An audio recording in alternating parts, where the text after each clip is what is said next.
ইনশাআল্লাহ আমরা সবাই যদি একসঙ্গে। এভাবেও ফিরে আসা যায়।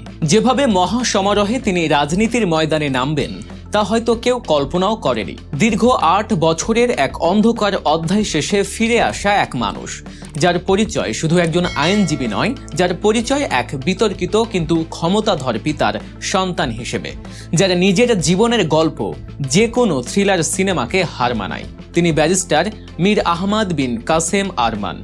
গুমের শিকার হয়ে দীর্ঘ 8 বছর নিখোঁজ থাকার পর ফিরে এসে যিনি কাঁপিয়ে দিচ্ছেন রাজধানী ঢাকার রাজনীতির মাঠ। কিন্তু কে এই ব্যারিস্টার আরমান?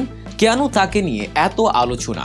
আর কিভাবে তিনি 8 বছরের নিস্তব্ধতা ভেঙে রাজনীতির কেন্দ্রবিন্দুতে পরিণত হলেন? আজ আমরা এমন এক রাজনৈতিক ব্যক্তিত্বকে নিয়ে কথা বলবো যার প্রত্যাবর্তন বাংলাদেশের রাজনীতিতে এক নতুন সমীকরণের জন্ম দিয়েছে। আমরা গভীরে গিয়ে জানার চেষ্টা করব তার পারিবারিক প্রেক্ষাপট, তার গুম হয়ে যাওয়ার পেছনের ভয়াবহ কাহিনী এবং ঢাকা 14 আসনে তার নির্বাচনী লড়াইয়ের আদ্যোপান্ত। এই আলোচনায় উঠে আসবে জামাত বিএনপির সম্পর্কের টানাপোড়েন এবং রাজনীতির এক অদ্ভুত দাবা খেলার চাল। তাই অনুরোধ করব শেষ পর্যন্ত আমাদের সাথেই থাকুন। ব্যারিস্টার আরমানকে বুঝতে হলে প্রথমে তার বাবা প্রয়াত মীর কাসেম আলীকে বুঝতে হবে। মীর কাসেম আলী শুধু বাংলাদেশ জামাত ইসলামীর একজন শীর্ষ নেতাই ছিলেন না, তাকে বলা হতো এই দলের অর্থনৈতিক মেরুদণ্ড। ইসলামী ব্যাংক, দিগন্ত মিডিয়া কর্পোরেশন, ইবনে সিনা ট্রাস্টের মতো বহু সফল এবং লাভজনক প্রতিষ্ঠানের পেছনে মূল কারিগর ছিলেন তিনি। তার ব্যবসায়িক বিচক্ষণতা জামায়াতকে আর্থিকভাবে শক্তিশালী করেছিল, যা নিয়ে কোনো সন্দেহ নেই কারো মাঝে। কিন্তু মুদ্রার অপর পিঠ রয়েছে। 1971 সালে বাংলাদেশের স্বাধীনতা যুদ্ধের সময় তার ভূমিকা ছিল অত্যন্ত বিতর্কিত। অভিযোগ রয়েছে তিনি ছিলেন চট্টগ্রামের কুখ্যাত আলবদর বাহিনীর 3য় প্রধান নেতা।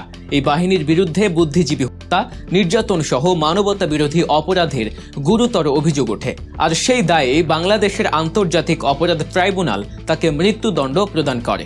2016 সালের 3 সেপ্টেম্বর তার ফাঁসি কার্যকর হয়। তার সমর্থকদের কাছে তিনি একজন শহীদ, একজন সফল উদ্যোক্তা এবং ইসলামী আন্দোলনের একজন আপোষহীন নেতা। তাদের যুক্তি, মীর কাসেম আলীর কাছে দেশ ছেড়ে পালানোর সুযোগ ছিল, কিন্তু তিনি তা করেননি।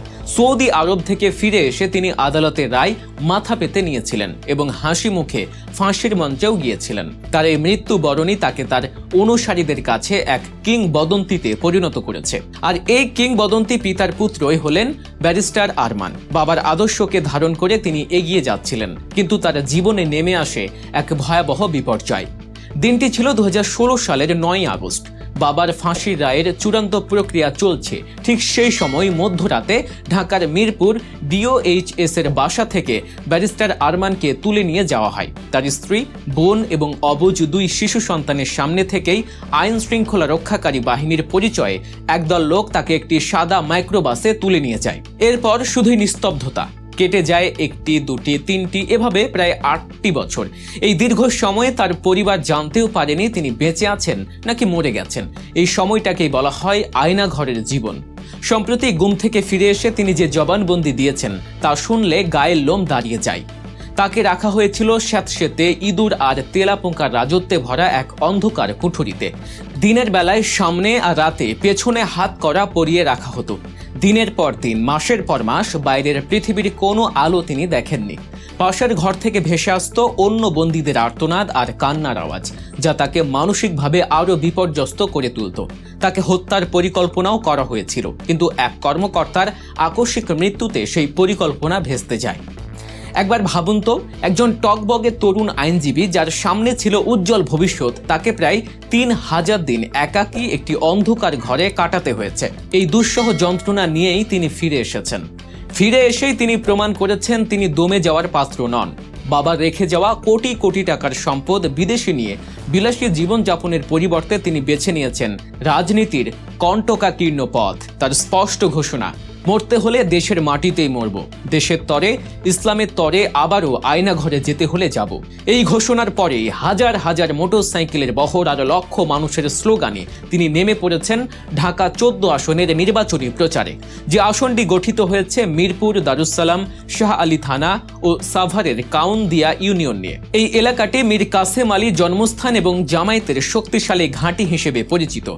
বাবার জনপ্রিয়তা, নিজের প্রতি মানুষের সহানুভূতি এবং জামাত শিবিরের সুসংগঠিত কর্মী বাহিনী, এই তিনের মিশেলে ব্যারিস্টার আরমান এখন এই আসনের সবচেয়ে শক্তিশালী প্রার্থী। কিন্তু রাজনীতি এত সরল নয়। এখানেই শুরু হয়েছে এক জটিল দাবা খেলা।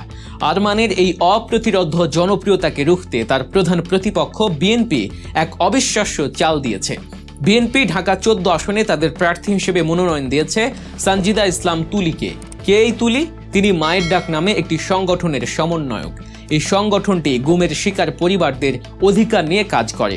তার নিজের ভাই ওয়ার্ড কমিশনার ও বিএনপি নেতা সাজেদুল ইসলাম সুমনও 2013 সাল থেকে গুম হয়ে আছেন। অর্থাৎ গুমের শিকার এক ব্যক্তির বিপক্ষেই বিএনপি দাঁড় করিয়েছে গুম হওয়া আরেক ব্যক্তির বোনকে। বিএনপির এই কৌশলকে রাজনৈতিক বিশ্লেষকরা মাস্টার স্ট্রোক বলছেন। এর মাধ্যমে বিএনপি কয়েকটি বার্তা দিতে চেয়েছে।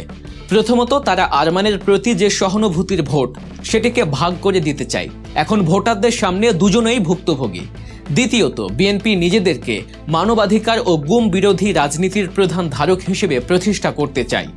তৃতীয়ত, জামাতের প্রার্থীর বিপরীতে নিজেদের প্রার্থী দিয়ে তারা 20 দলীয় জোটের পুরনো সমীকরণ থেকে বেরিয়ে আসার একটি সূক্ষ্ম ইঙ্গিত দিয়েছে। তাহলে লড়াইটা এখন কোথায় গিয়ে দাঁড়ালো? একদিকে ব্যারিস্টার আরমান, যার শক্তি হলো বাবার তৈরি করা বিশাল রাজনৈতিক ও অর্থনৈতিক ভিত্তি, জামাত শিবিরের নিবেদিত এবং সুশৃঙ্খল কর্মী বাহিনী, নিজের 8 বছর গুম থাকার কারণে তৈরি হওয়া ব্যাপক সহানুভূতি, এলাকার স্থানীয় হিসেবে বাড়তি সুবিধা। অন্যদিকে সানজিদা ইসলাম তুলি, যার শক্তি হলো বিএনপির মতো একটি বড় জাতীয় দলের মনোনয়ন, মায়ের ডাক সংগঠনের মাধ্যমে দেশব্যাপী তৈরি হওয়া পরিচিতি ও গ্রহণযোগ্যতা, গুম বিরোধী আন্দোলনের একজন সংগ্রামী মুখ হিসেবে তার স্বচ্ছ ভাবমূর্তি। তবে তুলির দুর্বলতাও রয়েছে। তিনি আরমানের মতো তৃণমূল পর্যায়ে ততটা পরিচিত নন। এছাড়াও ঢাকা 14 আসনে বিএনপির অভ্যন্তরীণ কোন্দলও বেশ প্রকট। দলের সব পক্ষ যদি ঐক্যবদ্ধ হয়ে তার জন্য কাজ না করে, তবে জামায়াতের শক্তিশালী সংগঠনের সামনে তার পক্ষে টিকে থাকা কঠিন হবে। এই নির্বাচন এখন শুধু ঢাকা 14 আসনের মধ্যে সীমাবদ্ধ নেই। এটি পরিণত হয়েছে জাতীয় রাজনীতির এক প্রতীকী লড়াই। এই লড়াই প্রমাণ করবে মানুষ কি পারিবারিক ঐতিহ্য এবং ধর্মীয় আবেগকে বেছে নেবে, নাকি মানবাধিকার ও গণতন্ত্রের সংগ্রামের একজন নারী নেত্রীর ওপর আস্থা রাখবে। এই নির্বাচনের ফলাফল নির্ধারণ করে দিতে পারে জামাত ও বিএনপির ভবিষ্যৎ সম্পর্কের গতিপথ। যদি আরমান জয়ী হন, তবে জামায়াত প্রমাণ করবে যে একক শক্তিতেও তারা নির্বাচনী বৈতরণী পার করতে সক্ষম। আর যদি তুলি জয়ী হন, তবে বিএনপি প্রমাণ করবে যে তাদের কৌশল সফল এবং জনগণের কাছে তারাই প্রধান বিরোধী শক্তি। নেটিজেনদের মধ্যে চলছে ব্যাপক আলোচনা। কেউ বলছেন আরমানের বিজয় সময়ের ব্যাপার, আবার কেউ বলছেন তুলির মতো একজন সংগ্রামী নারীরই সংসদে যাওয়া উচিত। শেষ পর্যন্ত ঢাকা 14 আসনের জনগণ কাকে বেছে নেবে? 8 বছর আয়নাঘরে কাটানো ব্যারিস্টার আরমানকে, নাকি 9 বছর ধরে ভাইয়ের অপেক্ষা করতে থাকা সানজিদা ইসলাম তুলিকে? এই লড়াই কি সহানুভূতির লড়াই নাকি আদর্শের লড়াই? উত্তর মিলবে ভোটের দিন। আপনার কি মনে হয় এই জটিল রাজনৈতিক সমীকরণে কে এগিয়ে থাকবে? আপনার মূল্যবান মতামত আমাদের কমেন্ট বক্সে জানান। আজকের পর্বটি যদি আপনাদের ভালো লাগে, তবে অবশ্যই লাইক ও শেয়ার করুন। আর এমন গভীর বিশ্লেষণধর্মী ভিডিও আরও দেখতে আমাদের চ্যানেল গল্প নিউজকে এখনই সাবস্ক্রাইব করুন এবং পাশে থাকা বেল আইকনটি প্রেস করে রাখুন। দেখা হচ্ছে পরের ভিডিওতে। সে পর্যন্ত ভালো থাকুন, সুস্থ থাকুন এবং আমাদের অন্যান্য ভিডিওগুলো দেখুন। ধন্যবাদ।